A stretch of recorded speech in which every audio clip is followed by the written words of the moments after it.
Hi. Hello. I'm Angelo. Steve. I'm Gab. Hello, Gab. The floor is open, whatever. Okay, for starters, what is asexual? For me, Yeah. yeah. Well, ang personal experience sa sexuality is being not attracted, like sexually.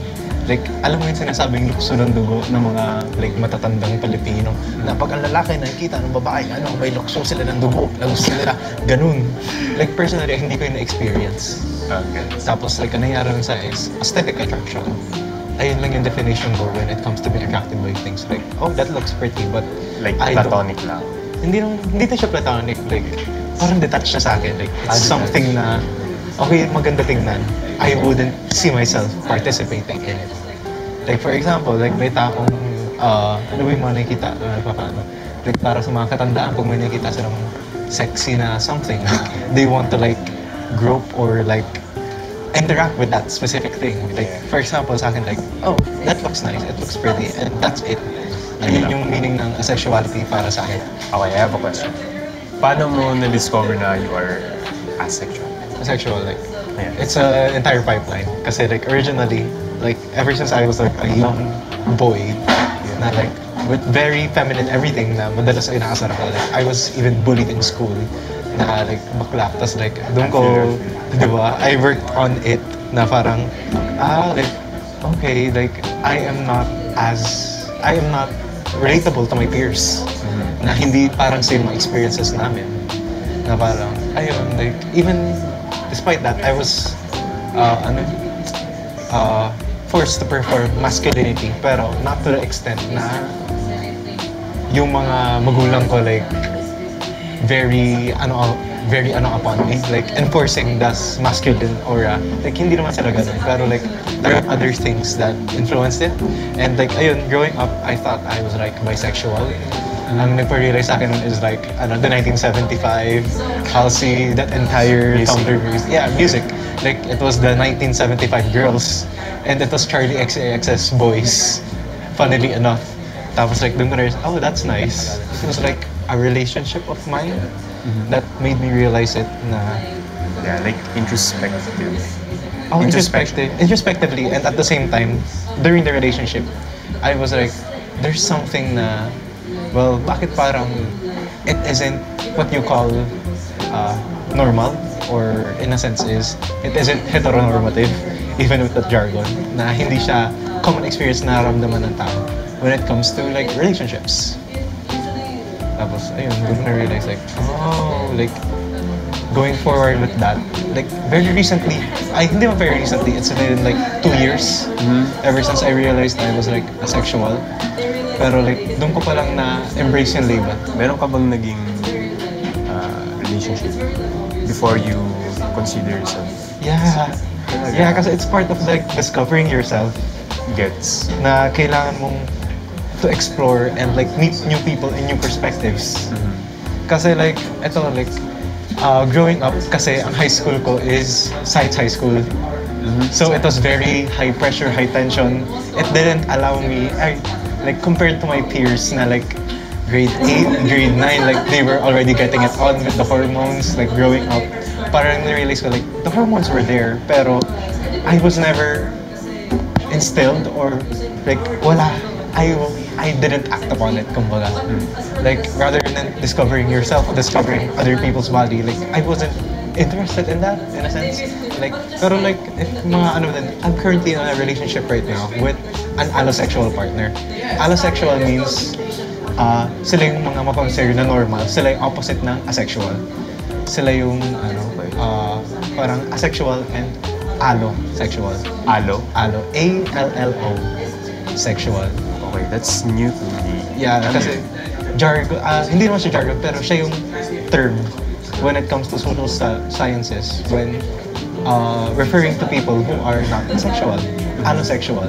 Kasi, like, asexual is, like, such a tiny demographic, and the experience is even tinier when it comes to, like, speaking upon with people.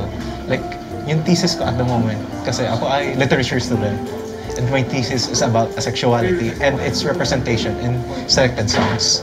Tapos there was this, like, one paper that I based my study upon is asexuality is a new orientation considering everything. Kasi in the past, like there has been strides to bring awareness to different sexualities, like the gays, the lesbians, and the trans, which all are different experiences personally, and yung growing up, iba-iba experiences nila. Ibang experience na isang gay man sa isang lesbian growing up. Kasi meron ding mga factors ng sosyalidad while they were growing up na hindi mo sila hindi mo sila mabuway, pero like united sila because of the same struggles. They are still advocating for the same rights. Pero dito papasok ang sexuality that it's a relatively new orientation. Alam mo ba ang asexuality only like started having its representation and heard because of online chat forums in the 2000s. So ganun siya kabago, like before the 2000s chat rooms na pwede mag-usap ang mga asexual people, most of them kept it to themselves. Tapos like, ayun, with the pressure of society and everything, they found solace in that chat room. And ayun yung parang nag-archive experiences nila at paano mas naging valid na sexual orientation ang asexuality. So that's a bit of history. Ay, gusto mo karinig ng isang reading dun sa thesis ko about Joan of the Arc. Go. Joan of the Arc was considered as alam mo naman story na ni Joan of the Arc. Isa siyang saint na at 19 years old, they led a French army to victory, and isang babae siya. Yun yung story niya.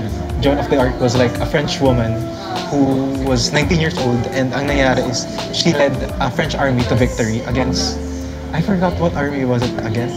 Pero like I think it was between the Holy Wars, ganun. And ayun, isa siyang babae na at 19, ang nangyari is she died at an early age. Pero like yung mismong celibacy niya, kasi ayun yung dun siya kilala sa pagiging celibate niya and sa pagiging going against the status quo at the time. Kasi babae siya, dapat madre siya or nasa bahay lang, subservient siya sa lalaki. Ang take na nakita ko dun sa paper is like ginamit niya yung asexuality as a revolt against the system, kasi hindi mo naman siya pwedeng masabing mahina, kasi she literally led an army against and won. Pero hindi mo naman din siya masasabing like babae lang, kasi ayun niya, parang yung mismong hindi pagtanggap niya na yung hindi pag-engage niya with the masculine context and gano'n, like kahit very ginamit niya yung hindi siya limited sa kababaihan niya lang, na hindi siya nagpa-inhibit sa gender roles na yun, at yung asexuality niya ay nagsilbi sa kanya parang ayun, as a tool para hindi siya maging under ng patriarchal systems at that time. Yes. So she's a saint, if you didn't know, pero ayun yung parang reading about it.